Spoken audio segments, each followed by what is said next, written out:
पांचवा अध्याय दुर्वासा जी की दुख निवृत्ति। श्री सुखदेव जी कहते हैं, परीक्षित, जब भगवान ने इस प्रकार आज्ञा दी तब सुदर्शन चक्र की ज्वाला से जलते हुए दुर्वासा लौटकर राजा अम्बरीश के पास आए और उन्होंने अत्यंत दुखी होकर राजा के पैर पकड़ लिए। दुर्वासा जी की यह चेष्टा देखकर और उनके चरण पकड़ने से लज्जित होकर राजा अम्बरीश भगवान के चक्र की स्तुति करने लगे। उस समय उनका हृदय दयावश अत्यंत पीड़ित हो रहा था। अम्बरीश ने कहा, प्रभु सुदर्शन, आप अग्नि स्वरूप हैं, आप ही परम समर्थ सूर्य हैं, समस्त नक्षत्र मंडल के अधिपति चंद्रमा भी आपके स्वरूप हैं। जल, पृथ्वी, आकाश, वायु, पंच तन्मात्रा और संपूर्ण इंद्रियों के रूप में भी आप ही हैं। भगवान के प्यारे हजार दांत वाले चक्रदेव, मैं आपको नमस्कार करता हूँ। समस्त अस्त्रों को नष्ट कर देने वाले एवं पृथ्वी के रक्षक, आप इस ब्राह्मण की रक्षा कीजिए। आप ही धर्म है, मधुर एवं सत्यवानी है। आप ही समस्त यज्ञों के अधिपति और स्वयं यज्ञ भी हैं। आप समस्त लोगों के रक्षक एवं सर्वलोक स्वरूप भी हैं। आप परम पुरुष परमात्मा के श्रेष्ठ तेज हैं।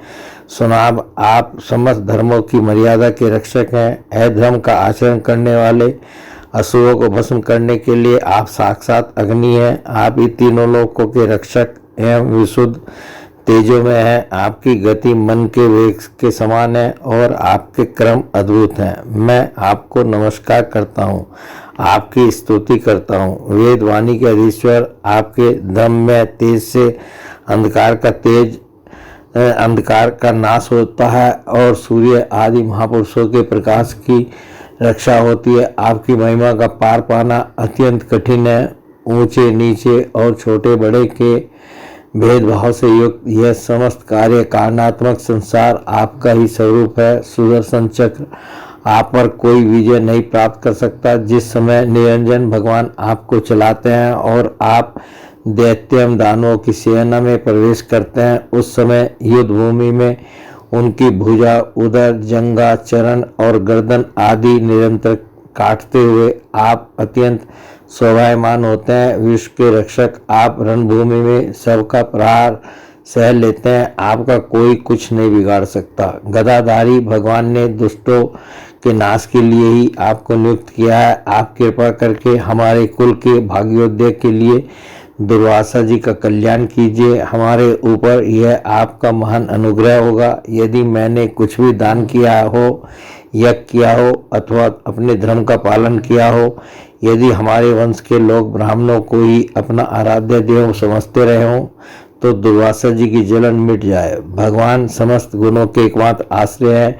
यदि मैंने समस्त प्राणियों की आत्मा के रूप में उन्हें देखा हो और वे मुझ पर प्रसन्न हो, तो दुर्वासा जी के हृदय की सारी जलन मिट जाए। श्री सुखदेव जी कहते हैं, जब राजा अम्बरीश ने दुर्वासा जी को सब ओर से जलाने वाले भगवान के सुदर्शन चक्र की इस प्रकार स्तुति की, तब उनकी प्रार्थना से चक्र शांत हो गया। जब दुर्वासा चक्र की आग से मुक्त हो गए और उनका चित्त स्वस्थ हो गया, तब वे राजा अम्बरीश को अनेकानेक उत्तम आशीर्वाद देते हुए उनकी प्रशंसा करने लगे। दुर्वासा जी ने कहा, धन्य है, आज मैंने भगवान के प्रेमी भक्तों का महत्व देखा। राजन, मैंने आपका अपराध किया, फिर भी आप मेरे लिए मंगल कामना ही कर रहे हैं। जिन्होंने भक्तवत्सल भगवान श्री हरि के चरण कमलों को दृढ़ प्रेम भाव से पकड़ लिया है, उन साधु पुरुषों के लिए कौन सा कार्य कठिन है। जिनका हृदय उदार है, वे महात्मा भला किस वस्तु का परित्याग नहीं कर सकते। जिनके मंगल में नामों के श्रवण मात्र से जीव निर्मल हो जाता है, उन्हीं तीर्थपाद भगवान के चरण कमलों के जो दास हैं, उनके लिए कौन सा कर्तव्य शेष रह जाता है। महाराज अम्बरीश, आपका हृदय करुणा भाव से परिपूर्ण है। आपने मेरे ऊपर महान अनुग्रह किया और आपने मेरे अपराध को भुलाकर मेरे प्राणों की रक्षा की है। परीक्षित, जब से दुर्वासा जी भागे थे तब से अब तक राजा अम्बरीश ने भोजन नहीं किया था। वे उनके लौटने की बाट देख रहे थे। अब उन्होंने दुर्वासा जी के चरण पकड़ लिए और उन्हें प्रसन्न करके विधि पूर्वक भोजन कराया। राजा अम्बरीश बड़े आदर से अतिथि की योग्य सब प्रकार की भोजन सामग्री ले आए। दुर्वासा जी भोजन करके तृप्त हो गए। अब उन्होंने आदर से कहा, राजन अब आप भी भोजन कीजिए।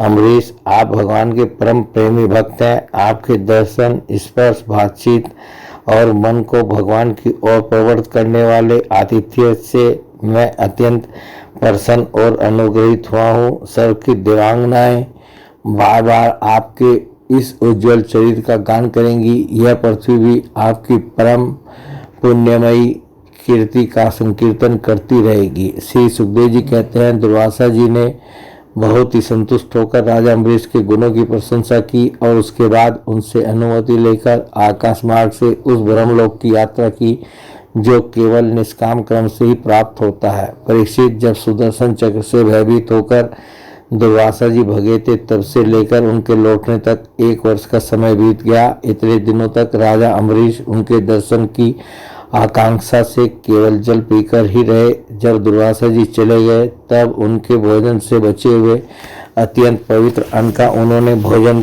किया। अपने कारण दुर्वासा जी का दुख में पड़ना और फिर अपनी ही प्रार्थना से उनका छूटना, इन दोनों बातों को उन्होंने अपने द्वारा होने पर भी भगवान की ही महिमा समझा।